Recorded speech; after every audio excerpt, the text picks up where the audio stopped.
Yo, what is good? Welcome back to the YouTube channel. It is your boy Bud, and today marks 1 week since AFL26 did release. And depending on what console you have, then you probably got mixed experiences. We know PS5 and Steam, then you probably love the game. If you're on Xbox and PS4, then you probably hated it. To break it down into 4 different categories, we're gonna have the things that I enjoy, the fixes, moving forward, and ultimately, if you should buy the game or not. As always, make sure to leave a like on this video, drop a sub if you haven't already. And as well, if you do have AFL26, make sure to go download my player from the Academy.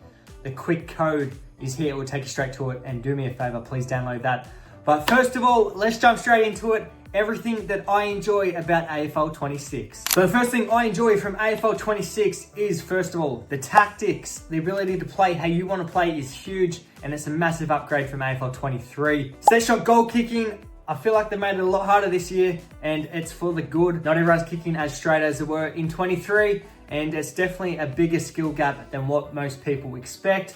Speckies as well, again, takes a little bit more skill to time your speckies, and I feel like in 23, they dictated the game way too much. Whereas 26, you don't see them as much, and it is more rewarding if you do take a specky. Visually and graphically, the game is beautiful. Not that 23 was an issue, but 26, I love all the scans that are done, look great. Obviously, there are players that aren't scanned, and you know, that's what it is, but for those that are scanned in the game, they look great. The main menus I'm really happy with, a really nice display. The detail of management career mode is huge. For those that have played it, this is probably the most in-depth game mode we've ever seen in any AFL game. So if you enjoy that sort of management career mode, then definitely get your hands on this game for that. And one of the last things that I do enjoy is Pro Team. Now I understand online isn't for everyone, but for me, I love playing online. I love building my team, and I love playing against other people who build their team as well. So Pro Team is a brilliant feature for that, and I really love the way the Pro Team looks in AFL26.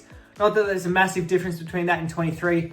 They've got obviously new cards and new ratings. Now moving on to some noticeable glitches on the game, or like I said, some fixes in the title. But the first thing I've come across is, and I'm gonna play some vision, but the coin toss glitch, essentially it freezes you and your opponent before the game, and you have to exit the game. You can't actually play the game out. It freezes there. You have to close the app and restart.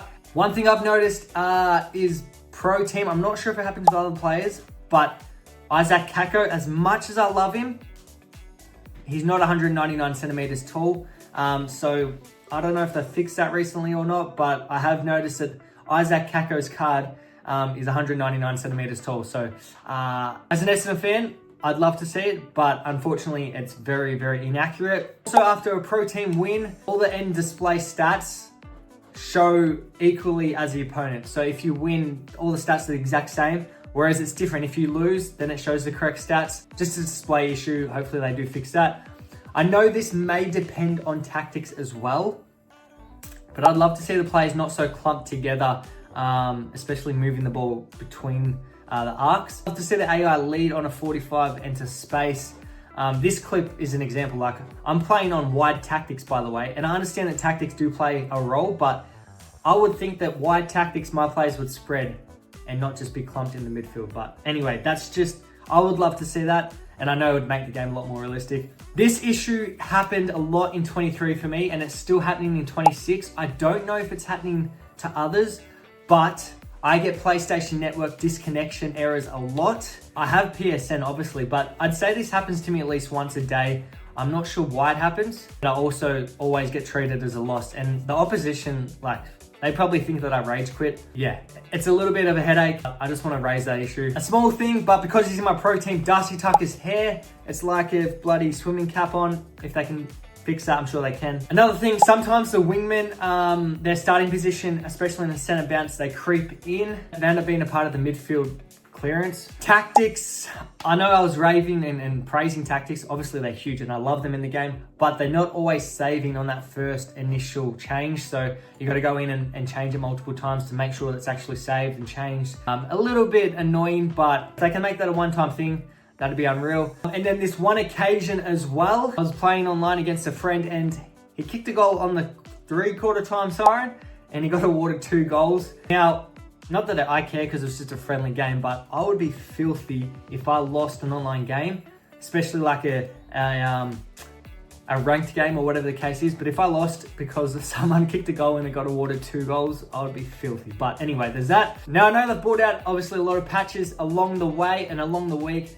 Some noticeable improvements include the AI decision making, especially when they had the ball in hand, along with the game just crashing and making it more stable. Now that takes us into moving forward. So apart from those bugs that I just mentioned being addressed, and I'm sure some of them already have been in patches, but I would love to see the on-the-run goal kicking, especially out of a set shot, addressed. Like, people continue to exploit this online. And now that set shot goal kicking is a real skill, people don't want to use that and they just want to play on and kick on the run. They can fix it, huge. I know they were trying to work on that when I was in at the studio. The sooner the better, please. Like I said, AI running patterns, I would love to see them be a little bit more enhanced. I understand your tactics sets the tone, but if your AI can run and, like I said, use that space a little bit better, run by a bit more for the hands off, whatever the case, I'd love to see it. And contested handballs, another thing that probably needs to be fine-tuned. Of course, the ability to string together possessions by handballing and kicking is great, and it's probably one of the best things in AFL26, but